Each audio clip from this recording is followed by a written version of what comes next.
Welcome back to another episode of the Casey Campbell Podcast. Casey Campbell with you, of course. Pleased to be joined by Jordan George of Forest Hills Central Basketball. How's it going? Hey, Casey, thanks for having me, man.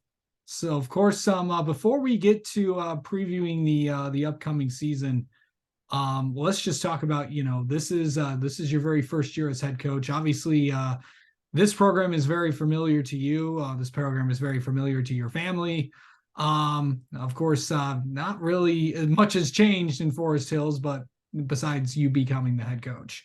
But what's it like to you've been on the staff and now you get to call the shots now. Yeah, man, it's just really exciting. Definitely a full circle moment for me as a FHC grad and somebody that obviously has been a big part of my family for many years. My first experience with FHC basketball, I think, was watching a practice when I was in a car seat when I was 6 months old. So it's been my whole life, and now the last 5 years really been able to learn under Coach Carhart, and now this year be able to take the varsity job. So I'm just excited for the opportunity. I know that the expectation here is success and excellence, and I see that as like a privilege rather than pressure or anything like that. Yeah. So a lot of the kid, almost all the kids know who you are and all that. But what's that like going in there and knowing everybody? Yeah, it's been awesome. The way I kind of operate, just relationships are number one for me in terms of how I want to operate my program. So I've already had great relationships with a lot of the dudes, and as well as some of the teachers and some other people around the building. So relationships come first in my mind, and that's been nice to have a little bit of a head start in that department. Yeah. Okay. So let's talk about some of those guys that are going to be on the team, some of the guys to watch, and also coming into a pretty interesting, pretty good season coming up for you guys.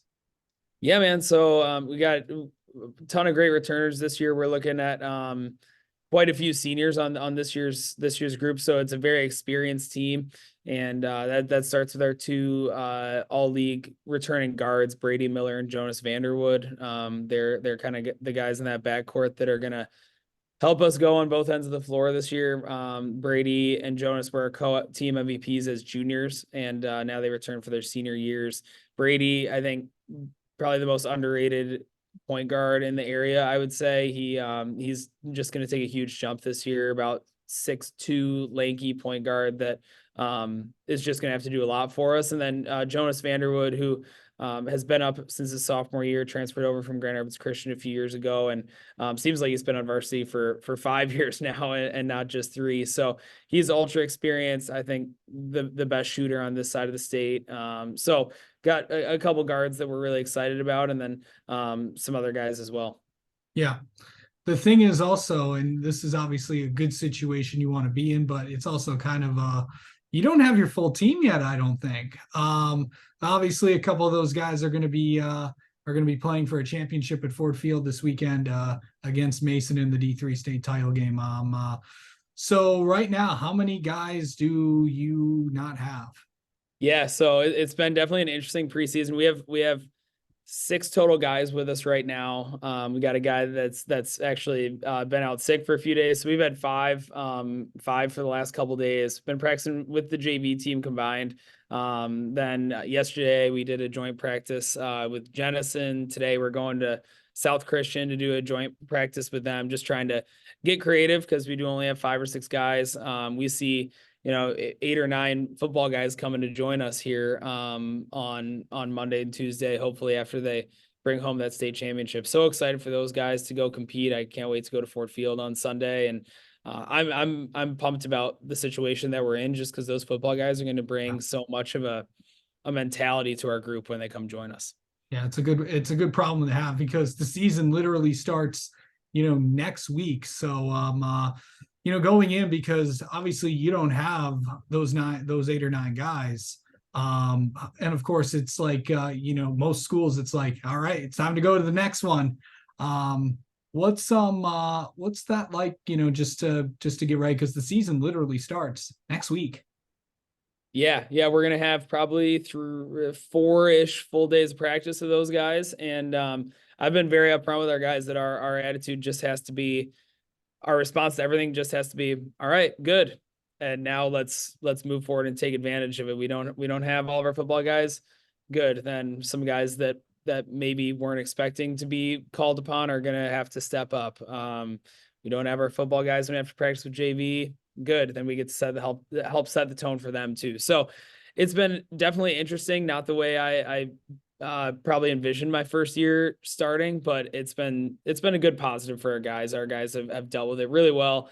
And some of those football guys are going to be really key contributors for us. Ty Hudkins, who's a Purdue football commit, will play a ton of minutes. He's a returning starter for us. Brendan Cargill is an incoming junior that can really shoot it, that has had an awesome football season. So it's not like those football guys are going to come in and kind of slide into the background. Those guys are going to be right at the forefront for us. Absolutely. All right. Let's preview what the conference is going to look like this year. Remind me, I know obviously the OK conference, remind what division you're in again. I think it's the white. Yep, we're in the white. Okay. That's what I thought. So what's looking at the white this year, what's that going to be like for you guys? It's going to be an excellent league, top to bottom. I'm not super familiar with conferences around, but I can't imagine a more competitive conference. We have Northview, Byron Center, Grand Rapids Christian, East Grand Rapids is always strong. So it's top to bottom going to be a really competitive league. And yeah, but my assistant coaches and I were just making a list the other day of all the scholarship players that we're going to go against, and really great opportunity. I think we're going to be so battle tested come March, competing in such a great league.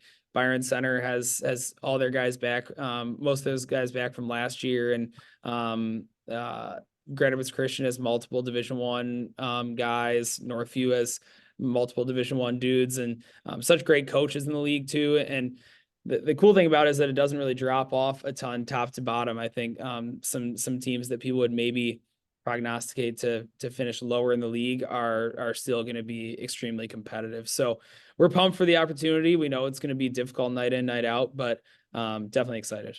Yeah. Okay. So the non-conference schedule that you guys have, what's that going to be like? Yeah, we chose to definitely challenge ourselves early in the non-conference. We play Caledonia, Granville, and Reese Puffer here within the first couple weeks of the season. We open up at Traverse City Central, so we're taking a little road trip up to Traverse City. Played them last year. They're extremely tough. Have some really skilled individual players as well. So we're hoping that we can, by the time we get into the conference season, feel like we are just starting to hit our stride, because we've been battle tested playing teams with good bigs, good guards, and great coaching as well. Yeah. Okay. So I've been this question I've been getting a lot of interesting things on. Of course, one of the biggest changes this year, besides you taking over the program, is the no one-on-one foul rules. Of course, that'll affect everybody. I've gotten a lot of interesting takes on it from boys coaches and from girls coaches. For both boys and girls basketball. What's your take on all that? Yeah, it's unique. I think we've been talking about it for a few months here, but until games really start, I think that's when people will be like, "Whoa, this is actually a pretty big change." Because towards the end of the half, end of games, it becomes such a free throw contest oftentimes, especially when one team's up by 3, 4, 5, 6 points. I think it favors the team that's ahead, just because the idea of you shooting 2 free throws and not worrying about missing the front end of the 1-on-1. Maybe it allows you at the end of games to have less designated free throw shooters in there. You can keep maybe more bigs in there late in games. Because with a 1-on-1, you had to be very selective about who had the ball late in games. You making that first half of the 1-on-1 was extremely important. I think it'll definitely be a learning process though for our guys, our coaching staff.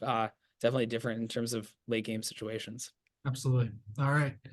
Let's we kind of talked about this, but the next obviously tryouts, the team is set. For the most part. I know obviously you're missing those football guys, but so going into what the next few weeks are going to be like, you'll get all those guys back next week. What's the next few weeks going to be like with Thanksgiving coming up?